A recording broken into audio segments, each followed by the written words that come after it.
और अब हम जानेंगे समुच्चय में अवयव के बारे में कि अवयव क्या होते हैं। भाई अवयव वे पद, संख्या या फिर तत्व, वस्तु जिनसे हमारे समुच्चय का निर्माण होता है वही कहलाते हैं अवयव। जैसे मैंने अभी आपको बताया था कि सम संख्या 100 से कम सम संख्या पूर्ण प्राकृतिक संख्याओं का समुच्चय बन रहा है। अभी अपन पास एक ले लेते हैं, 1 2 3 4 5। ये क्या है, 1 से लेकर 5 तक की पूर्ण संख्या, पूर्णांक है, पूर्ण संख्याएं हैं। ठीक है, ये चीज ले लेते हैं और इनको देखिए हमें हर एक जो भी संख्याएं हमने लिखी, जो भी हमने चीजें लिखी हैं, पद लिखे हैं, वो सब क्या है कि कॉमा लगा के लिखे जाएंगे। इनको मझले ब्रैकेट में बंद कर दिया जाएगा, तब ये समुच्चय कहलाएगा। अब ये समुच्चय में 1 2 3 4 5 जो मिल रहे हैं सभी के सभी क्या है, अवयव हैं। किसके, इस समुच्चय के। इस समुच्चय को हम कैपिटल लेटर ए द्वारा भी प्रदर्शित कर सकते हैं। ABCD जो मर्जी का वो लिख करके उसे प्रदर्शित करेंगे। समुच्चय को ऐसे ही दर्शाया जाता है। ठीक है, समुच्चय को एक कैपिटल लेटर कोई अच्छा ले लेते हैं, उसके बराबर उसका नाम दे दिया जाता है। ये पूरा समुच्चय ए के बराबर है और इस समुच्चय ए में ये एलिमेंट है। कौन कौन एलिमेंट है, 1 2 3 4 5 एलिमेंट है। एलिमेंट यानी कि अवयव। अवयव को दर्शाने का तरीका, निरूपण का तरीका होता है ये वाला अक्षर ई के जैसा बनने वाला, एलिमेंट ऑफ इसे कहा जाता है। ठीक है, एलिमेंट कहा जाता है। किताब में देखेंगे और अच्छा बेहतर बना हुआ, जैसा भी बना है आप वैसा बनाएंगे। मुझसे ऐसे बनता है भाई, क्या ही कर सकते हैं भाई, जैसा भी बनता है वैसे ही बनता है। अभी यहाँ पे करेंगे क्या, मतलब ये तो हमने देख लिया कि ये एलिमेंट को दर्शाता है, लेकिन इसका करें क्या देखते हैं। जैसे कहा जाए कि एक ए का समुच्चय है, मतलब सॉरी अवयव है, तो हम कहेंगे एक अवयव है ए का। बस ये कहने का मतलब है एक ए का अवयव है, यही होगा कि एक ए का अवयव है। अंग्रेजी में इसे पढ़ा जाता है ए, एक, वन एलिमेंट ऑफ ए, ऐसे पढ़ लिया जाता है। क्या पढ़ लिया जाता है, वन एलिमेंट ऑफ, अब एलिमेंट की स्पेलिंग मुझे नहीं आ रही है, छोड़े जाने दो, नहीं पढ़ते हैं। वन एलिमेंट ऑफ ए कहा जाता है, एक ए का अवयव है कहा जाता है। अब जैसे कि मान लिया जाए कि यहाँ पे हमारे पास 6, हम पूछ लें कि 6 इसका अवयव है कि नहीं है। आप कहोगे सर जी इसमें 6 हमको दिखाई नहीं दे रहा है, यानी कि इसका अवयव नहीं है। हम इस सिंबल के रूप में कैसे दिखाएंगे, हम कहेंगे ये 6 एलिमेंट नहीं है, क्रॉस कर देंगे, काट देंगे, तो एलिमेंट नहीं है ए का। थोड़ा छोटा बनाना, इतना ज़्यादा भी बड़ा नहीं। ठीक है, क्रॉस कर देंगे, किताब में देख लेना कि कैसे ये बनता है चिन्ह, बिल्कुल वैसे ही बनाना। बिकॉज हम जैसे बनाते हैं वो तो थोड़ा सा टेढ़ा मेढ़ा हो सकता है, बिकॉज हर एक बंदे की समझने की क्षमता अलग अलग होती है। तो ये एलिमेंट है, ये एलिमेंट नहीं है, और ये अवयव की बात हो यही हो गई। इस पूरे समुच्चय में एक इसका अवयव है, 6 इसका अवयव नहीं है। किसी को भी ऐसे दर्शाना हो, आपसे पूछ लिया जाए कि भाई 2 डैश डैश डैश ए, अब बताओ कि 2 इसका एलिमेंट है कि नहीं है। आप कहोगे सर जी एलिमेंट है।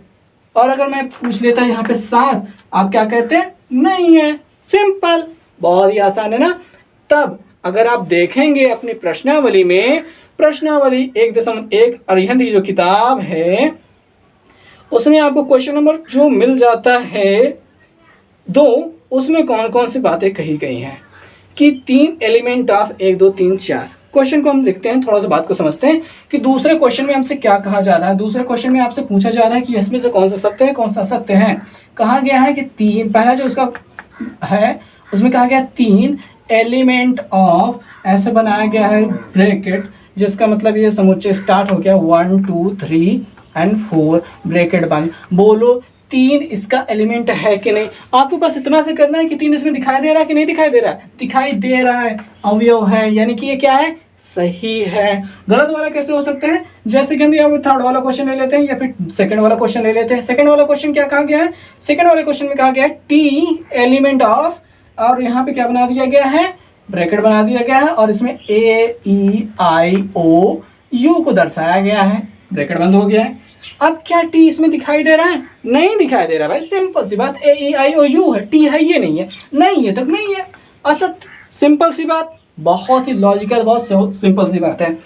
ऐसे ही आप चीज़ों को देख लेंगे और आपको समझ लेंगे कि क्या इसमें हो सकता है। जैसे चौथे वाले सवाल की बात करेंगे कि पंडित जवाहरलाल नेहरू एलिमेंट ऑफ भारत के सभी राष्ट्रपतियों का समुच्चय है। लेकिन पंडित जवाहरलाल नेहरू जो थे वो क्या थे, पहले प्रधानमंत्री थे भाई, पहले प्रधानमंत्री थे, वो राष्ट्रपति नहीं थे। इसका मतलब क्या, ये वाला चौथा वाला विकल्प, चौथा वाला जो प्रश्न है वो गलत है, असत्य है। छठे वाले क्वेश्चन की बात, पांचवें वाले क्वेश्चन की बात करेंगे। 6 element of x such that x एक विषम संख्या है। बात को समझेंगे, क्या कहा गया है, जो अपने पास पांचवा क्वेश्चन है उसमें लिखा है x एलिमेंट ऑफ, ऐसे कोष्टक बनाया गया है, x सच दैट x एक विषम संख्या है। एक छोटी सी मैं बात बता दूं, यहाँ पे क्वेश्चन मार्क नहीं है, सॉरी, यहाँ पे कोष्टक बंद है। तो मैं एक छोटी सी बात बता दूं भाई, ये जो लिखा गया, ये जो हिस्सा है, ये पूरा जो लिखा गया है, ये समुच्चय के लिखने का एक दूसरा तरीका है। ये जो हिस्सा ये जो दिखाई दे रहा है, ये समुच्चय के लिखने का दूसरा तरीका है। टोटल समुच्चय को प्रदर्शित करने के लिखने के दो तरीके होते हैं, एक रोस्टर विधि, एक समुच्चय निर्माण विधि। ये रोस्टर विधि है, ये समुच्चय निर्माण विधि है। दोनों के बारे में थोड़ी देर बाद बताता हूँ। फिलहाल यहाँ पे आपने समझ लिया कि कौन सा एलिमेंट है, कौन सा एलिमेंट नहीं है। यहाँ पे समझ लेते हैं कौन सा एलिमेंट है, कौन सा एलिमेंट नहीं है। यहाँ पे कहा गया x सच दैट x, मैं इसे ऐसे पढ़ रहा हूँ, x सच दैट x। कुछ लोग और कुछ भी कहते हैं, उसमें कोई भी ज़्यादा गलत बात नहीं है। जैसे जो टीचर समझाता है, जो पढ़ाता है, आप वैसे पढ़िए। मुझे मेरे टीचर ने ऐसे बताया था कि x सच दैट x पढ़ो भाई, x ऐसा है कि x एक विषम संख्या है, ऐसे पढ़ो, तो हमने उसे वैसे ही पढ़ा है। ठीक है, तो जो जैसा बताता है आप वैसे समझेंगे। फिलहाल क्या कह रहे हैं कि x जो 6 है एलिमेंट ऑफ इस समुच्चय का ये एलिमेंट है। यहाँ पे क्या है, x सच दैट x एक विषम संख्या है, यानी इस समुच्चय में केवल क्या रहेंगी, विषम संख्याएं रहेंगी। क्या रहेंगी, विषम संख्याएं रहेंगी। क्या 6 विषम संख्याओं का हिस्सा होगा, नहीं होगा। क्यों, 6 सम संख्या, इधर क्या कहा जा रहा है, विषम संख्या। 6 इसका विषम संख्या का हिस्सा है, नहीं है, यानी इसका एलिमेंट नहीं है। आप यहाँ पे क्रॉस यानी कि असत्य लगा देंगे। ऐसे ही अगला वाला जो क्वेश्चन इसके हिस्से में है वो क्या है, 6 element of x such that x, 6 element नहीं है। यहाँ पे लिखा गया है जो अगला हिस्सा है, 6 एलिमेंट नहीं है, और यहाँ पे लिखा है x सच दैट x एक सम संख्या है। अब बताओ भैया यहाँ का है, इसमें क्या होगा, सही होगा गलत होगा। आप कहोगे सर यहाँ पे सम संख्या कहा गया, यहाँ पे 6 है, तो क्या सही होना चाहिए, बट यहाँ पे एलिमेंट नहीं है लिखा है ना, यानी कि 6 सम संख्या का अवयव नहीं है। भाई गलत बात है, 6 सम संख्या का अवयव है। ठीक, यहाँ पे अगर ये वाला क्रॉस का चिन्ह नहीं होता तो ये सही होता। फिलहाल ये अभी गलत है। आई होप आपको क्वेश्चन समझ में आया होगा कि कैसे इसमें करना है, कि कौन सा अवयव है, कौन सा अवयव नहीं है। अवयव है नहीं है बात समझ में आई होगी। तो अभी हम चलेंगे समुच्चय को प्रदर्शित करने के तरीकों के बारे में। तो दोस्तों, समुच्चय के निरूपण में हमें जो सीखना है, पहले भी दिया जाती है रोस्टर विधि, जिसे सारणी विधि या सूची विधि भी कहा जाता है। अब इसमें देखिए भाई, सारणी, सूची या फिर रोस्टर विधि जो होती है वो ऐसे मझले कोष्टक में लिखी जाती है। देखिए, मझले कोष्टक में लिखा जाएगा और इनके अवयवों को कॉमा लगा करके लिखा जाएगा। बस इतनी सिंपल सी बात है। ठीक है, जो हमारी रोस्टर विधि या सारणी विधि है, इसमें समुच्चयों को, उनके सभी अवयवों को कॉमा लगा करके मझले कोष्टक के अंदर बंद करके लिखा जाता है। ये होती है अपनी रोस्टर या सारणी विधि। अब इसमें एक स्पेशल से नोट आ जाती है, वो ये हो जाती है कि जो यहाँ पे जो पहली चीज़ अगर आपको जाननी है वो ये है कि इनका जो क्रम है ये कोई भी हो सकता है। मतलब इसी सेम समुच्चय को अगर मैं 5, 1, 3, 2, 4 लिखूं तो इसमें कोई भी गलत बात नहीं है, यानी ये दोनों इक्वल हैं।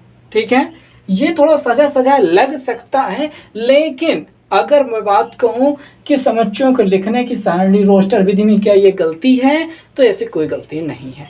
मैं चाहूं तो इसको ऐसे लिख सकता हूं। ठीक है, तो समुच्चय निर्माण विधि, समुच्चय में रोस्टर या सारणी विधि या सूची विधि में अगर उनके अवयवों को आगे पीछे लिख दिया जाए तो लिखा जा सकता है, उसमें गलत नहीं है। और जो दूसरी बात ये आती है उसमें आपको समझना ये है कि कोई भी एलिमेंट हम दोबारा नहीं लिखेंगे। फॉर एग्जांपल मैं कहूँ कि APPLE जो एप्पल होता है, इसमें प्रयोग होने वाले अक्षरों का संग्रह यानी समुच्चय बनेगा कि नहीं बनेगा? भाई वेल डिफाइंड है, हर कोई बताएगा कि एप्पल में जितने अक्षर है इन्हीं का संग्रह बना दो। तो अगर आप इसका संग्रह बनाएंगे तो आप लिखेंगे APPLE। तो यहाँ पे जानने वाली बात ये है कि जो भी डबल, ट्रिपल, 4, 5 कितनी भी बार आएगा उसे हम कितनी बार लिखेंगे? केवल एक बार लिखेंगे। यानी ये जो लिखा गया है ये गलत तरीका है। हमारा जो सही तरीका होगा वो ये होगा कि APLE। ओके, ऐसे लिखेंगे क्योंकि हमारे पास जो डबल 2 बार, 3 बार, 4 बार, 5 बार कितने भी बार आए उसके हम केवल इतने एक बार लिखेंगे। ठीक है, तो ये सही समुच्चय होगा एप्पल में प्रयोग होने वाले अक्षरों के समुच्चय। ठीक है, संग्रह का समुच्चय। तो ये सही होगा, ये गलत होगा। ऐसे ही एक एग्जांपल ये आता है, आपसे दे दिया जाएगा 2 2 2 और यहाँ पे डॉट डॉट लगा करके इनफाइनाइट लगा दिया, यानी हमने 2 को कितनी बार लिखा है? अनंत बार लिखा है। तो इसका संग्रह क्या होगा? ठीक इसका बराबर हो जाएगा इसके, भाई ठीक, कॉमा नहीं लगेगा, एक अकेला है।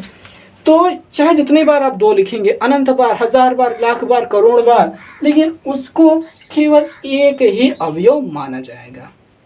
तो यही 2 विशेष चीजें रही इनमें। और यहाँ पे इसके जो विधि है लिखने की वो क्या है कि सभी अवयवों को कॉमा लगा कर लिखा जाता है, मझले ब्रैकेट में बंद करके लिखा जाता है। यही होता है समुच्चय का निरूपण का पहला तरीका, रोस्टर विधि, सारणी विधि, सूची विधि। हम इसे रोस्टर विधि के नाम से बहुत अच्छे से जानते रहेंगे और बार बार में यही प्रयोग होता रहेगा। और अगला जो तरीका हो जाता है वो होता है समुच्चय निर्माण विधि।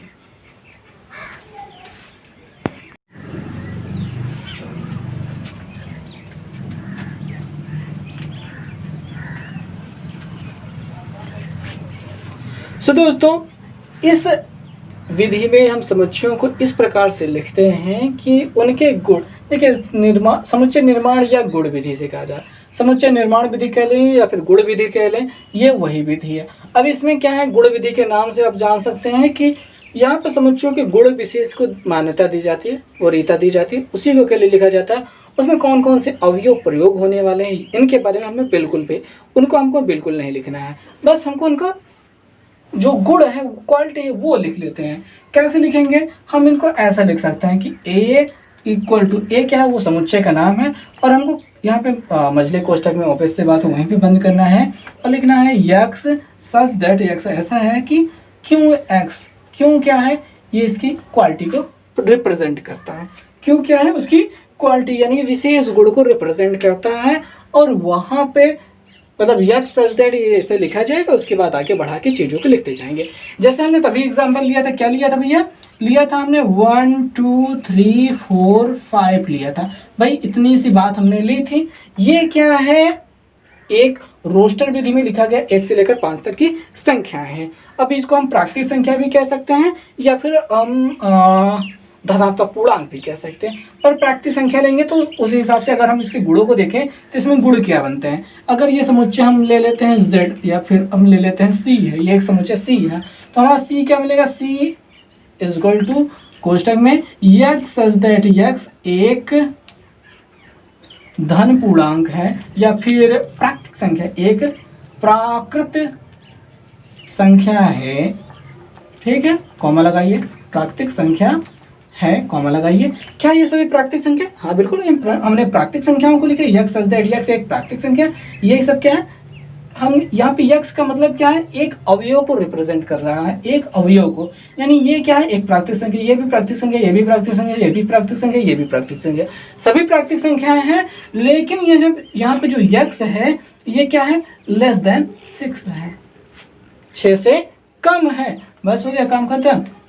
क्वालिटी हमने बता दी ना, 1 से लेकर 5 तक है। प्राकृतिक संख्याएं 1 से शुरू होती हैं, 0 से तो शुरू नहीं होती हैं, 1 से शुरू होती है। हमने यहाँ पे 1 से शुरू किया और 6 से कम रख दिया। या फिर हम इसको ऐसे भी लिख सकते हैं, इसकी जगह हम ये भी लिख सकते हैं कि ये <= 5 है, ये 5 के बराबर है, 5 से छोटा है। ठीक है, 5 से बराबर या फिर 5 के छोटा है। तो ऐसे भी लिख सकते हैं। तो हमारा ये समुच्चय निर्माण विधि है। हम कैसे भी करके इनके गुणों को पहचानेंगे, गुणों को पहचानने के बाद उनको हम उसी तरीके से रिप्रेजेंट कर लेंगे। अब अगर आपने इसी किताब में उदाहरण देखे हैं तो उदाहरण नंबर 5 पे आ जाइए, जहाँ पे हमको कहा गया समुच्चय निर्माण विधि के रूप में आप लिखिए। आप इन क्वेश्चंस को अगर ध्यान से देखेंगे और इनका हल आप समझने की कोशिश करेंगे तो बड़े अच्छे से समझ में आ जाएगा। मैं सीधे चलूँगा प्रश्नावली पे, और यहाँ पे समुच्चय के विभिन्न प्रकार जो हैं अभी थोड़ी देर बाद देखते हैं। फिलहाल प्रश्नावली पे चलते हैं।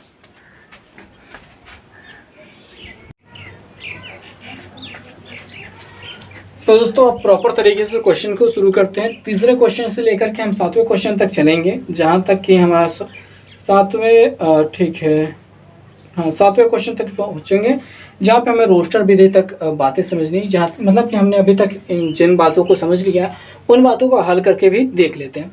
प्रश्न संख्या 3 में देखेंगे, कहेंगे कि कहा गया है कि 1 से लेकर के 30 तक की संख्याओं में से उन संख्याओं का समुच्चय बनाइए।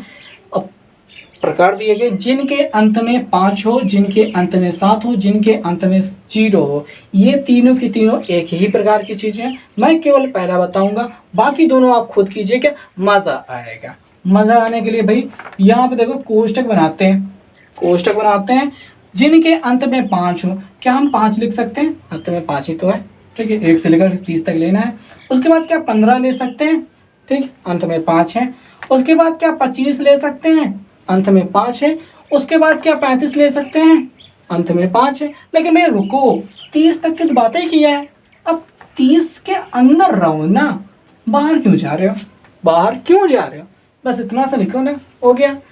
करेक्ट है ना? बस आंसर आ गया, और कुछ नहीं करना है। 7 वाला 0 वाला खुद करो। और इसमें देखो जिनमें अभाज्य संख्याएं हो, 1 से लेकर के 30 तक की अभाज्य संख्या लिखो, डालो भाई, लिख डालो। मतलब एक अभाज्य संख्या है, 2 है, 3 है, 4 नहीं है, 5 है, 6 नहीं है, 7 है, 8 नहीं है, 9 भी तो नहीं है, 10 भी नहीं है, 11 12 13 है, 14 15 16 17 है, 18 और 19 है, 20 21 22 23 जो आती है वो है, 24 25 26 27 28 या 29 है। बस करो, 31 तो है लेकिन 30 के बाहर चले जाएंगे। अब ये क्या है? अभाज्य संख्या है भैया। और ये हमने कैसे लिखा भाई? एक एक गिनते, अब गिनते चले गए ना, देखते चले गए कौन से कटेगी कौन से नहीं कटेगी। अब चेक कर लो भाई कौन सी कट रही है, मतलब कौन सी छूट गई है, मिलान करके देख लो। हो सकता है मुझसे गलती हो गई हो, बट आप समझदार तो हो ना, अभाज्य संख्या खोज सकते हो ना। बस यही रहा इसके आंसर, बस समझ लो भाई। अब क्या कर रहे हैं इसमें? कुछ भी नहीं है, हो गया आंसर।